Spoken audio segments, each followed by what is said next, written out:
subtle than is publicly recognized. As I understand it, you don't deny that there is climate change happening in the world and that things like sea level rise and warming are occurring and that they're related to the combustion of fossil fuels, which has drastically increased the amount of CO2 in the atmosphere. Is that correct? Absolutely, Senator. I enjoyed our dialogue about that and future dialogues about that. But yeah, I've been outspoken about this for probably at least 20 years. Mostly from the combustion of hydrocarbons to enable our modern worlds, we've increased atmospheric CO2 concentration by 50%. And that has affected. Absorbs infrared radiation, makes it harder for the Earth to shed heat. But as I understand, your position is, as I say, more subtle. You see a tension between diminishing our reliance on fossil fuels and powering those 6 million people who don't have adequate energy sources today. That's the kind of balance that you're talking about. Is that correct? Yeah, well stated, Senator. That is my view.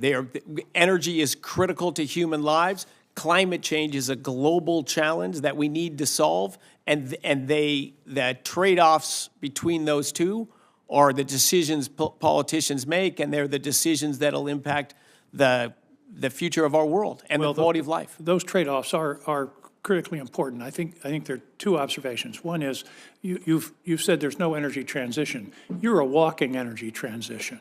What you did in your work in shale was an energy revolution in this country that transitioned us in many ways toward natural gas.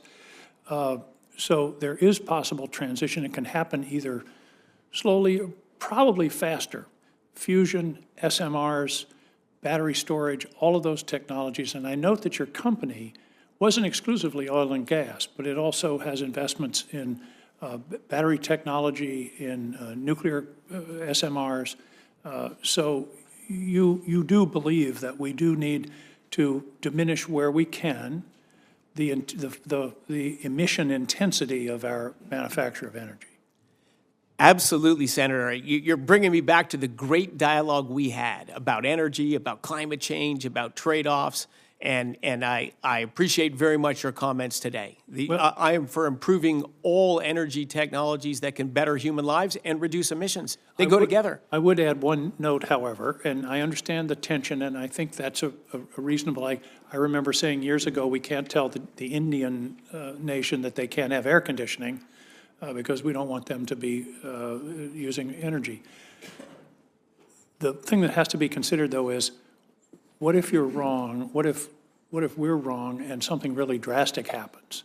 My concern that isn't discussed very much is a climate effect on the Atlantic currents. If something happened to the Gulf Stream, Britain, Scandinavia would be uninhabitable. So I think we need to bear in mind that it's not as easy as saying we're going to help the third world and we're going to keep burning fossil fuels. There is a significant risk that we have to have in our calculation. Would you agree? Senator, I agree with that comment as well. You know, in my writings on climate change, what I record a lot and talk about is what we do know, which is the past up to today. Predictions are hard, particularly about the future. And so, I think we need to be humble about that. We don't know what's coming in the future. But advancement of energy technologies that grow the amount of energy we have, the cost, drive down the cost, the quality, and lower emissions, those are all wins in all scenarios. And I'm hoping that 10 years from now, we'll look back on this discussion as rather quaint because of technology will have solved the problem. We're all working in that direction. A couple of very quick questions. The Department of Energy has a role in approving LNG export terminals. It's supposed to determine the public interest. And I think Senator Hirono asked this, but I want to confirm that your office, your department, will consider the effect on domestic natural gas prices of expanded LNG export capacity. Absolutely true, Senator. Nothing is more important than the supply, the affordability, and the access to energy to Americans in America. So absolutely, that's a critical factor in that determination. And one other question a couple of others I want to underline. Improving the energy structure of this country includes improved transmission. Is that correct? Absolutely. That's one of our major bottlenecks today. And one of the things I hope you will continue research on is what are called GETs, grid enhancing technologies, which are you don't have to build a whole new tower.